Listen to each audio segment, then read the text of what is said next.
Romanos, capítulo 4, versos 9 a 15.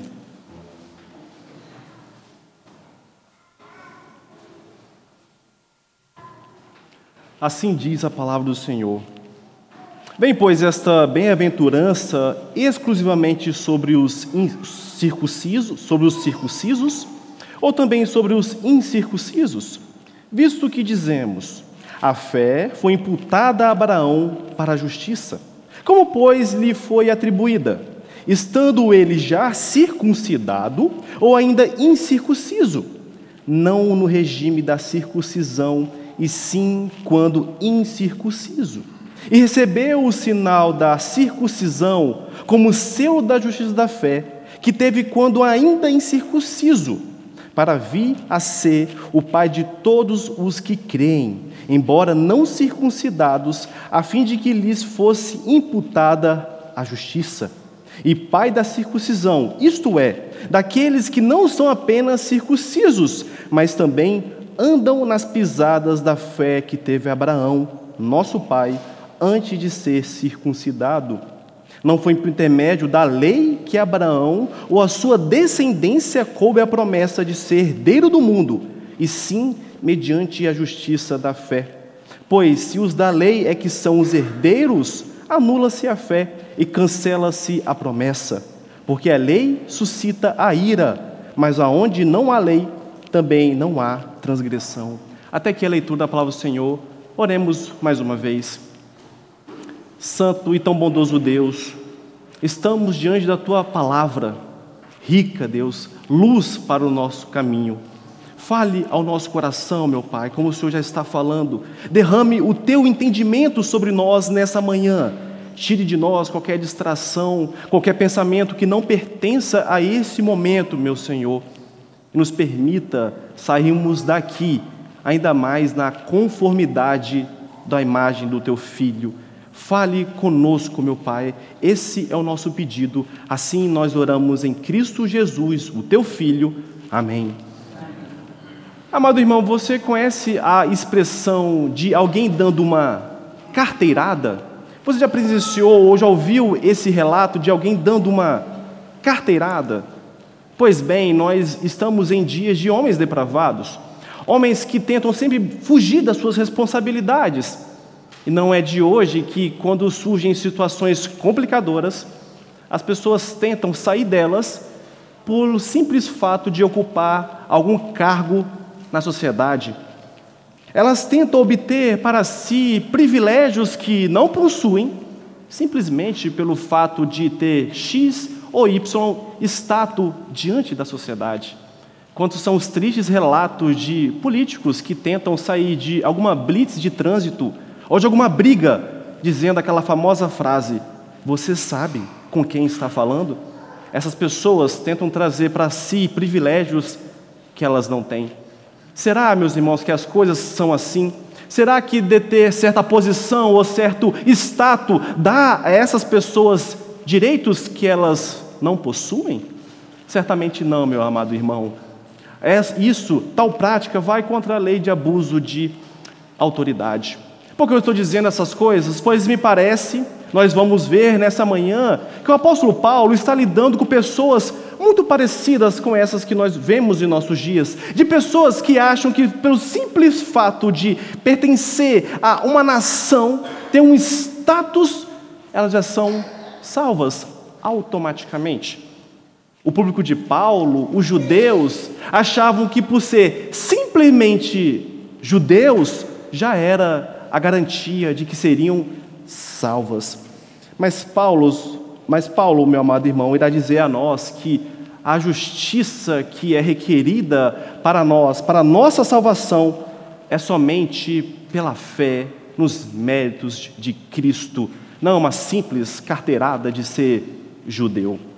Observe, meu amado irmão, que o apóstolo Paulo até agora, até chegar ao capítulo 4, ele tratou duas importantes teses. Observe que do capítulo 1, verso 18, até o 3, capítulo 3, 20, ele demonstrou a nós que todos os homens são culpados diante de Deus. Em nossa liturgia, nós lemos os versos 9 a 20 e vimos isso. A partir do verso 21 até o verso 31, que precede o nosso texto, o apóstolo Paulo está deixando claro que a justificação que Deus dá a nós é uma obra exclusiva dele, por intermédio dos méritos de Jesus Cristo. E isso nós recebemos unicamente pela fé. Portanto, a partir agora do capítulo 4, Paulo ele trouxe para nós duas importantes figuras para os judeus. A figura de Abraão, o mais ilustre dos patriarcas, e Davi, o mais ilustre dos reis de Israel, para justificar o seu argumento que sim, a justificação pela fé é uma doutrina totalmente testificada no Antigo Testamento. E não, Abraão nem Davi foram salvos, foram justificados devido às suas obras, mas unicamente pela fé do nosso Deus. Salvação que é pela graça, tanto no Antigo Testamento, tanto quanto no Novo. Paulo já estabeleceu nos versos 1 a 8, o sermão passado, que a salvação não se dá pelas obras. Agora, nos versos 9 a 15, a ênfase que o apóstolo irá dar a nós é sobre a circuncisão. Lembre-se que a circuncisão era o sinal da aliança de Abraão e ordenada aos israelitas. Porém, a circuncisão, meus irmãos, com o passar dos anos, nas mãos dos judeus, se tornou status de salvação automática. Por ser circuncidados, já eram automaticamente salvos. Então, Paulo ele vai tratar, principalmente no capítulo 4, nesses versos que nós já lemos, que Abraão fora justificado antes da sua circuncisão. Paulo irá mostrar para nós que a justificação, ela tem prioridade sobre a circuncisão, e por isso Abraão se torna pai também dos gentios, os incircuncisos, e pai também dos circuncisos, os judeus. Ao longo desse argumento, Paulo vai trazer ricas implicações do somente a fé para todo o povo, seja gentio, seja judeu. É por isso, nessa manhã, meus irmãos, eu queria trazer o seguinte tema para nós: os benefícios da justificação pela fé. Os benefícios da justificação pela fé. Quais são os benefícios da justificação da fé para a sua vida? Nosso texto traz duas. A primeira, versos 9 a 12, é que você se torna povo de Deus pela fé. Você se torna povo de Deus pela fé. Acompanhe comigo a partir agora do verso 9. Os rabinos, os judeus, achavam que a bem-aventurança descrita no Salmo 32, verso 1 e 2, os dois versos anteriores a nós, viria somente sobre os judeus, sobre a nação de Israel. Esses homens, erroneamente, argumentavam que Abraão fora primeiro circuncidado para depois alcançar a justiça diante de Deus. E o que Paulo vai fazer? Ele vai mostrar que não, é justamente o contrário. Veja como que Paulo já traz para nós o significado do Salmo 32 à luz de Gênesis 15, verso 6. Ele pergunta: essa bem-aventurança declarada a Davi no Salmo 32 vem apenas sobre os circuncisos, ou será que ela vem também sobre os incircuncisos? Ele continua trazendo uma afirmação de senso comum entre os judeus. A fé foi imputada a Abraão para a justiça. A fé foi imputada a Abraão para a justiça. Ou seja, a fé foi atribuída, creditada na conta de Abraão para a justiça. Algo já que foi muito bem esclarecido no sermão passado. Mas aqui que vem a tônica, o principal momento da argumentação de Paulo. Ele pergunta: qual foi o estado status de Abraão? Qual era o status que Abraão então recebeu essa justificação? Quando na vida de Abraão essa justiça foi acreditada em sua conta, ele vai perguntar: estando ele já circuncidado ou ainda incircunciso? A resposta de Paulo, verso 10: não no regime da circuncisão, e sim quando incircunciso. A questão por detrás dessa pergunta de Paulo era o seguinte, na cabeça do judeu: se a circuncisão é o sinal da aliança, então a circuncisão já é sinônimo da bênção da aliança. O que Paulo vai dizer? Não, a circuncisão não é sinônimo da bênção da aliança. Mesmo segundo os cálculos dos rabínicos da época de Paulo, a circuncisão de Abraão, relatada em Gênesis capítulo 17, ocorreu 29 anos depois que Abraão fora justificado em Gênesis 15, 6. Logo, essa bem-aventurança descrita no Salmo 32, os versos 7 e 8 do nosso texto, também chega aos gentios. O perdão de pecados também é para os gentios, porque Abraão não era judeu quando fora justificado. Então observe, meus irmãos, que toda a ênfase do verso 9 e do verso 10 está aqui. Abraão fora justificado antes de ser circuncidado. Portanto, a justificação de Abraão não está baseada no rito. Meus irmãos, nenhum judeu, nenhum homem pode dizer que você precisa da circuncisão para obter o favor gracioso do nosso Deus. O argumento de Paulo aqui, nos versos 9 e 10, vai de encontro à carteirada orgulhosa dos judeus. Homens que falavam, como está escrito no verso 1, eu tenho no meu RG Abraão, ou como é dito no verso 1, Abraão como pai segundo a carne. Eles ostentavam isso. Nosso pai é Abraão. Eles falavam, nós temos a salvação. Mas Paulo está dizendo que não. Vocês não têm a salvação unicamente, exclusivamente por terem a circuncisão. Ser judeu não é sinônimo de ser povo da aliança. Depois veja com calma textos já estudados aqui, Romanos 2, 28 a 29, e Paulo vai estender o seu argumento depois em Romanos 9, 6 a 13. Mas o que é decisivo nessa porção dessa epístola é a fé de Abraão.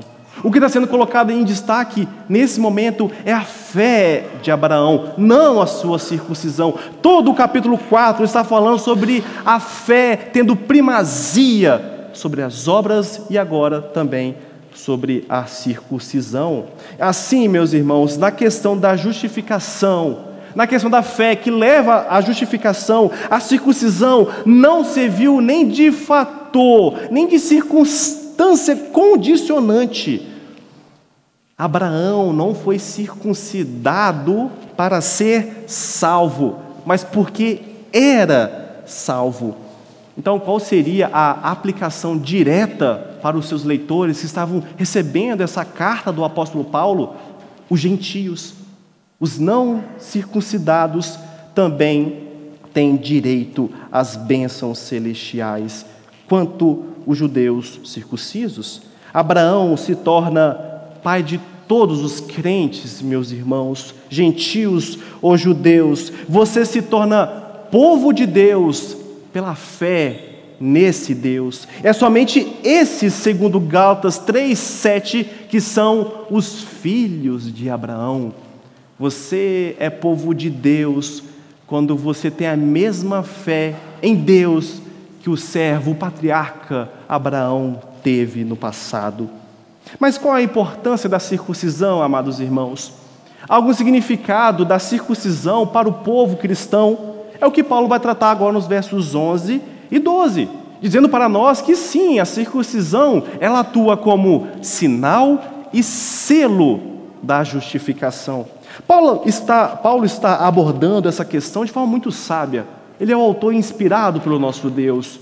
Paulo, a todo tempo, ele está trazendo uma cronologia dos fatos que nós encontramos em Gênesis a partir do capítulo 15. Lembre-se que, como nós temos dito, em Gênesis 15, verso 6, nós vemos Abraão crendo na promessa, a fé na promessa. Já em Gênesis 17, 11, nós vemos a circuncisão como sinal. Então, o que o apóstolo Paulo vai dizer no verso 11?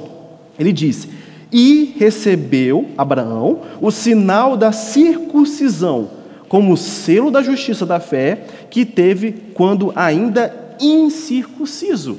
Ou seja, há sim alguma relação da fé com a circuncisão. É o que Paulo vai dizer agora. A circuncisão, queridos, prestem atenção, era a ratificação de Deus aceitando o seu servo Abraão por intermédio da fé.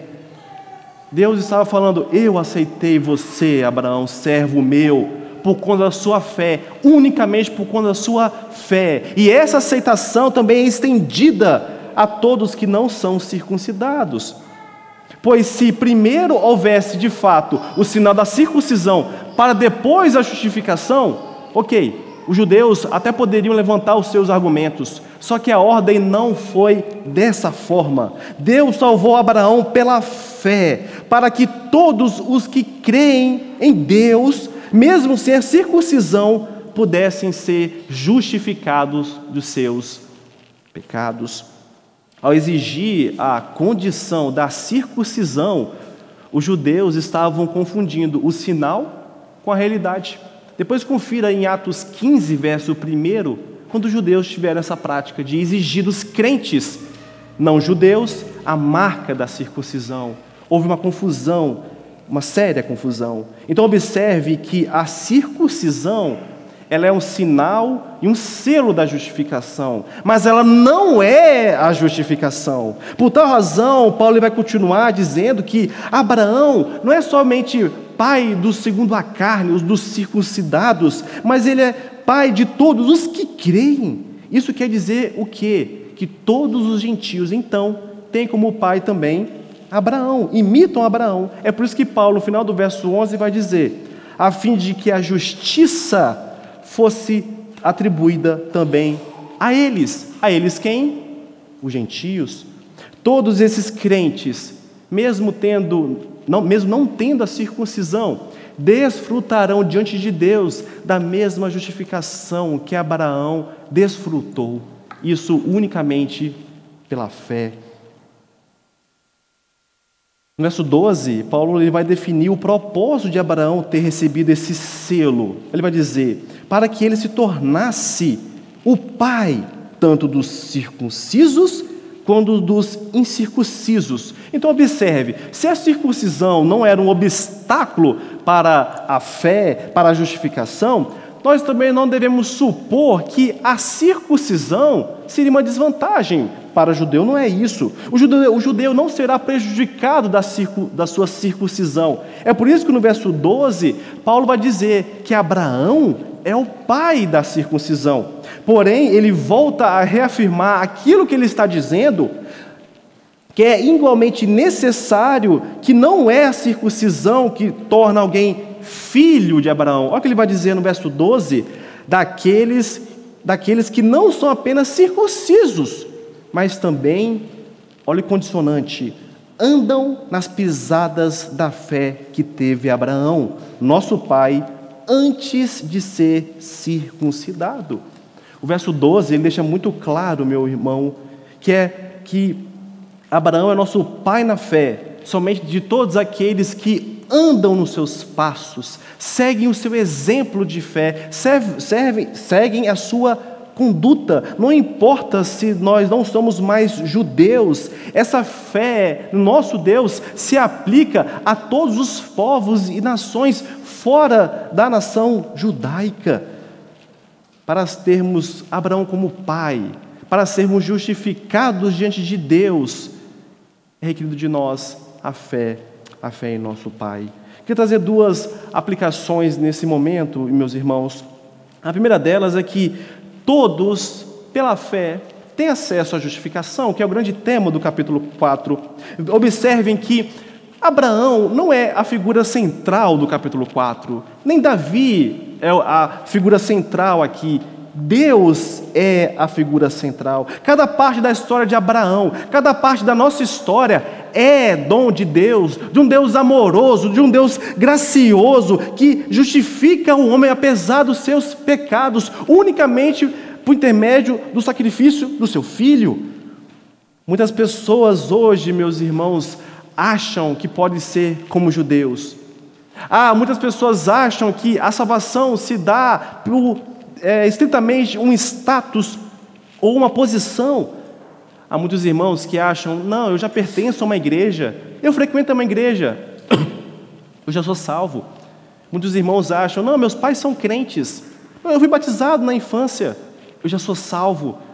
Meu irmão, nas questões espirituais não existe carteirada, não existe isso. Os homens são justificados pela misericórdia divina e não pela sua própria dignidade. Para receber esse presente, esse dom de Deus, nós devemos olhar para o nosso coração, ver o quanto nós somos pecadores e nos arrepender, colocando a nossa necessidade totalmente em Deus. É nesse momento que nós voltamos a nossa fé para Cristo, cuja morte expiatória cobriu os nossos pecados. Nós alcançamos a justificação, meus irmãos, somente pelo fato que Cristo pagou os nossos pecados. Da mesma forma que Abraão obteve essa justificação por intermédio da fé, você também pode obter. Nos versos 11 e 12, Paulo deixou muito claro que nós somos o povo de Deus. Você é povo de Deus, povo da aliança, não mais restrita a judeus, não mais restrita a gentios prosélitos, mas a todos que têm fé em Cristo. A filiação ao reino de Deus se dá pela fé no Filho. Uma segunda aplicação, nós devemos também entender, amados, o lugar e a importância dos sacramentos. Como dissemos, a circuncisão não foi a causa da justificação de Abraão, mas a sua consequência. Então observe, do mesmo modo, uma pessoa não é salva pelo batismo, nem pela participação da ceia do Senhor. Nós somos batizados e participamos da ceia do Senhor, não para nós sermos salvos, mas porque nós fomos salvos. Os sacramentos não são a causa da nossa salvação, mas a consequência da nossa salvação. Eles são apenas símbolos da salvação, eles não produzem a salvação em nós. Como é dito no capítulo 27 da Confissão de Westminster, primeiro parágrafo, aqui eu leio para os irmãos: os sacramentos são santos sinais e selos do pacto da graça, imediatamente instituídos por Deus para representar Cristo e os seus benefícios e confirmar o nosso interesse nele, bem como para fazer uma diferença visível entre os que pertencem à igreja e o restante do mundo, e solenemente obrigá-los ao serviço de Deus em Cristo, segundo a sua palavra. Então observe que tanto no Antigo Testamento quanto no Novo, os sacramentos não efetuam a sua justificação. Entretanto, eles significam e selam a sua justificação. Então observe que, da mesma forma que um arco-íris no céu não salva a humanidade de um dilúvio, mas sela o compromisso de Deus de não destruir a humanidade por meio do dilúvio, Paulo vai testificar que os sacramentos, eles são selos. Eles testificam as promessas de Deus em nosso coração. Eles dão a nós a certeza que nós somos salvos, a certeza das promessas conquistadas por Cristo na cruz do Calvário. Embora não é conferida por qualquer poder neles existente, Deus determinou os sacramentos para derramar sobre nós a sua graça, para cada dia mais termos a plena certeza que nós pertencemos a Ele. Use os meios de graça, mas entenda o seu valor e significado. Quais são os benefícios, então, da justificação para você? Vimos, em primeiro lugar, que a justificação pela fé faz que você se torne povo de Deus. Mas uma segunda verdade em nosso Deus, um segundo benefício em nosso texto, é que você se torna herdeiro do mundo pela fé. Você se torna herdeiro do mundo pela fé. Acompanhe agora comigo dos versos 13 a 15. Paulo, ele continua a argumentar que Abraão, sim, foi justificado somente pela fé, trazendo agora o argumento da lei. Observe, se Paulo, nos versos 1 a 8, ele falou que a justificação não é pelas obras, versos 9 a 12, não é pela circuncisão, os versos 13 a 15, a justificação também não é pela obediência pela lei. E o seu argumento é de ordem cronológica, forma muito simples. Observe, os judeus afirmavam que a promessa foi feita a Abraão por ele ter obedecido à lei. Mas Paulo está demonstrando, Paulo nos diz que isso é impossível.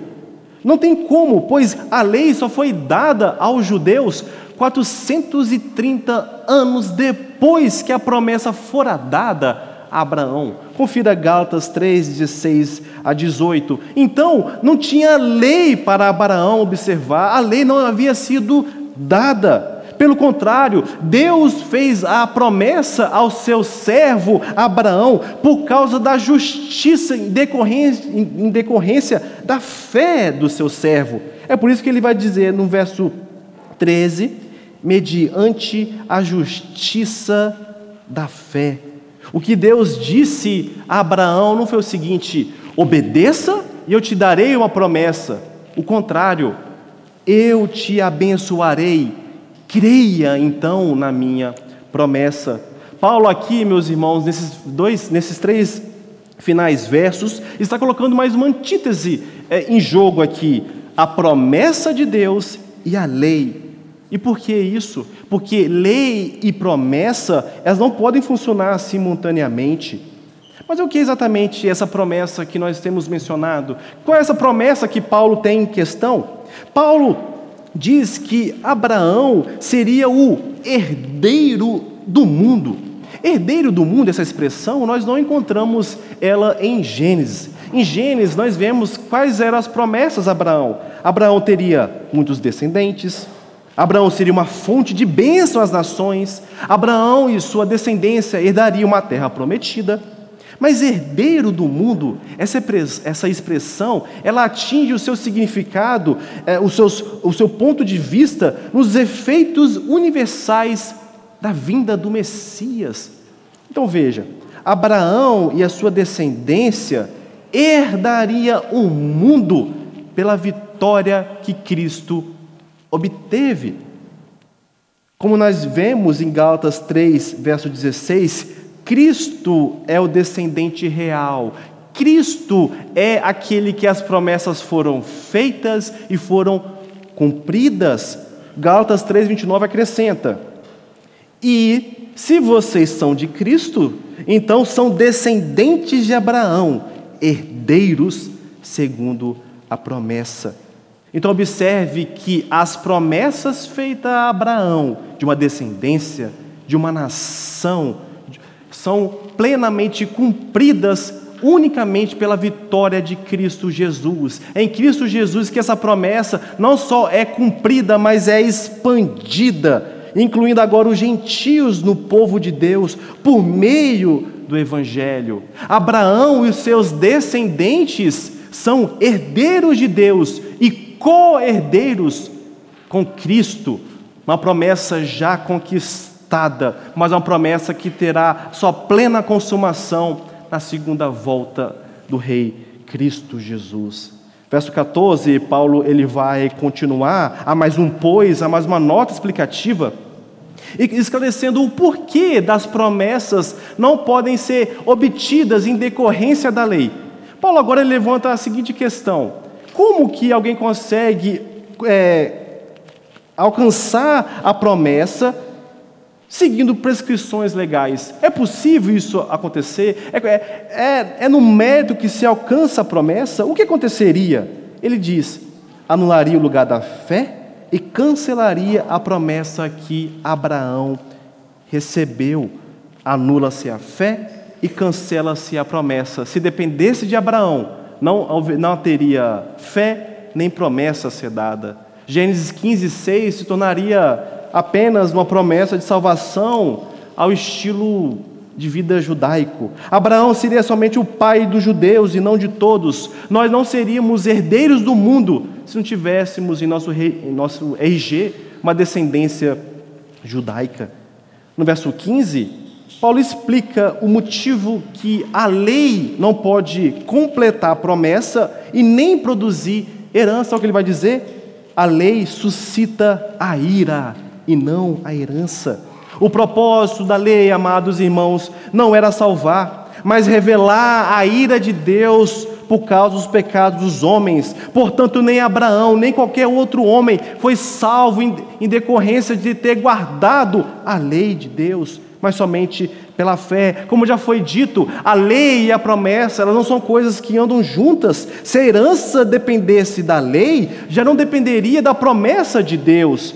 A lei exige obediência, a promessa requer fé. O que a lei efetua não é salvação, não é justificação, é a ira de Deus. A lei de Deus, amados, faz exigências a nós que nós transgredimos e assim nós incorremos na ira do nosso Deus, de um Deus que é ofendido quanto à sua santidade.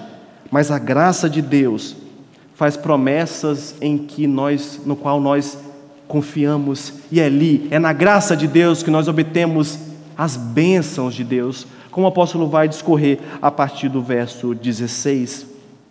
Queria trazer mais duas aplicações a nós, meus irmãos. Nós somos herdeiros pela fé e não pela lei.